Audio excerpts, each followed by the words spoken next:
Hello. Welcome to my channel, TV-DICTION, where we talk about all my latest TV obsessions. The identity of JT's true killer is revealed. The verdict is finally in for Chanel's trial. And unfortunately, Louis and Tony suffers a great loss. Let's dive right into the season finale of Reasonable Doubt Season 2.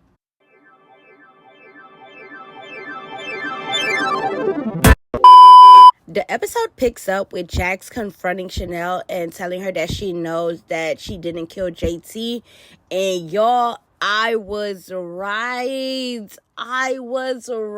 Like, I knew it had to be one of the kids, and Natasha was the one who did it, because Chanel was really trying way too hard not to let it slip that she didn't kill him. Like, when I say it makes so much sense, it makes so much sense. I knew Natasha wasn't involved some way, somehow. But while Natasha did strike JT, Chanel for sure let him die, though. Like, I mean, we can't blame her, but ultimately, she's the one who let him die. Because if she would have called police, like, in that time frame, he probably would have survived if she got medical help. But, like, she let him die, for real. Like, Natasha hit him, but Chanel let him die. I really can't imagine what's going through Natasha's mind, because, like, ultimately she must think she's the one who killed her father, and then her mother's taking the blame for it. Yeah, that girl's gonna need some extensive therapy behind this one, because that's insane of a thought. Like, yo, you killed your dad and your mom's on trial for it. Your mom may go to jail for it, and you're just walking around freely. Yeah, no, that's gonna do something to somebody's mental, for real. I'm actually surprised that, Jax got Chanel to get on board with them telling Lucy that Natasha was the true killer, because she's, the whole season we see her fight so hard to, like, convince us that, yes, she did it, get me off. But in this moment, I guess something spoke to her and was like, okay, yeah, you really need to save yourself, because you could be in jail for the rest of your life. When watching it, I was thinking that now that Lucy declined, to accept the evidence from Jax and Corey on Natasha being the true killer, if she loses the case, does that mean she will go after Natasha next? Or will she just drop it there? Like, I wonder why she didn't want to drop it from there, because the evidence really pointed to the fact that Chanel didn't do it. She had the opportunity to not even let the jury come back with the verdict, but she decided to push through. So now, what's going to stop her from going after Natasha later? Because at the end of the day, a man is still dead, and we don't know who killed him. The way that my mom dropped when Jax just let it slip out to Corey that, oh, my husband's baby was born. Like, you see how it caught Corey so off guard, and it caught me off guard too. Like, damn, girl, you just gonna let it slip like that? But I am glad that Tony and the baby were okay. So much for an adjustment period for Jax and Louis. Reality is hitting quicker than they expected. And it's like, how will they break this news to the kids now? Like, the baby's here. There's no time. You have to tell them now. I honestly did not see that verdict coming. Like, I know it was a little touch and go, both sides had strong arguments, but the jury finding Chanel guilty on voluntary manslaughter. Yeah, no, my jaw dropped. My heart dropped for Chanel, because it's like, you're facing jail time now, for real. Like, you're gonna really be separated from your kids, and your kids essentially have lost their mom and dad. For Natasha, she technically has lost 3 parents. Her mom that was on drugs, who she hasn't seen in a while. Her dad, at her hands. And then now her mom going to jail for covering up for her. Yeah, no, that's too much. That's too much for one person to go through. I really want to know how Lucy can sit there with herself, knowing that as a victim of abuse herself, she basically just sentenced another victim to jail. Like, that is crazy. And I know this verdict is going to tear Jax apart. She is going to take that hard. because she fought so hard and ultimately she failed one of her best friends. She couldn't get her out of jail. Like, that's a lot of emotions and that's a lot of pressure that was on her, and she ultimately failed. Yeah, no, that's going to do a number on Jax for real. Now, Corey, why were you shocked that Jax decided to go hug her husband? Why are you shocked that she ran to comfort her husband? You knew that lady was married. I'm going to need you to put them feelings out the window. Not even push them down. Just throw them out the window. Forget about them, okay? Move on. On, okay? She is a married woman, and you guys have a professional relationship only. I agree with Jax, going to Lucy to ask for like a reduced sentence and confronting her. And, do I agree that she should have threw her past trauma at her? That, that's up in the air. But I get where she was coming from, because how could you really sleep with yourself knowing that you survived the same thing? And you easily could have been in Chanel's position had you cracked at the hands of that man. But then you're sitting here and you're like smug, or you're like satisfied with the results of that verdict, knowing that you're a victim of abuse yourself. Like, Lucy, girl, come on, get it together. I am glad that Jax was able to extend that olive branch to Tony and, put on a brave front to go see her at the hospital and even meet the baby, because in reality, they're going to need to be, amicable for the sake of the baby and all the other kids involved. That was actually a heartwarming scene, to see. And I'm glad Jax, was able to be the bigger person in that moment. In the end, I am glad that, Lucy was able to stick up for herself and her son and, basically get justice without fully getting justice, because she got him caught in the act.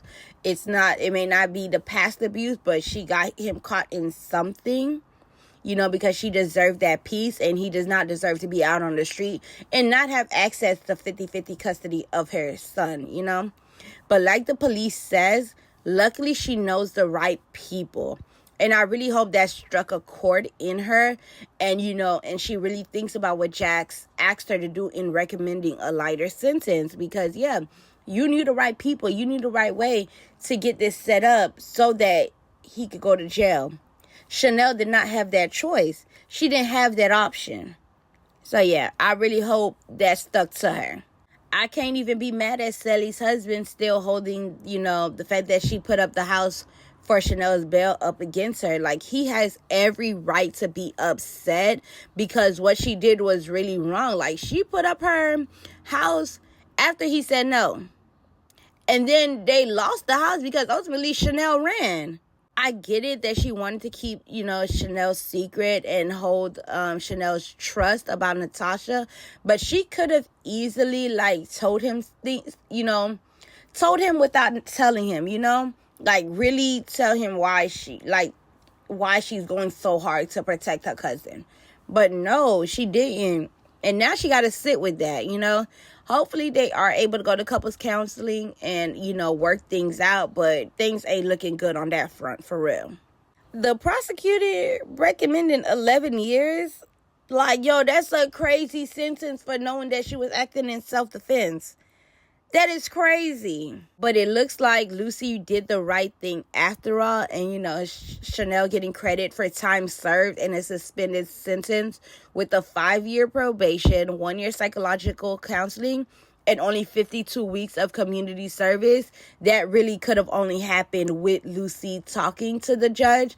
And I'm glad that she did, because now she can... And now she could reunite with her kids and put this nightmare behind her. It's going to be a long recovery journey and getting past that, because there's a lot of trauma there that she has to get to. But she can do that in the safety of her home with her children.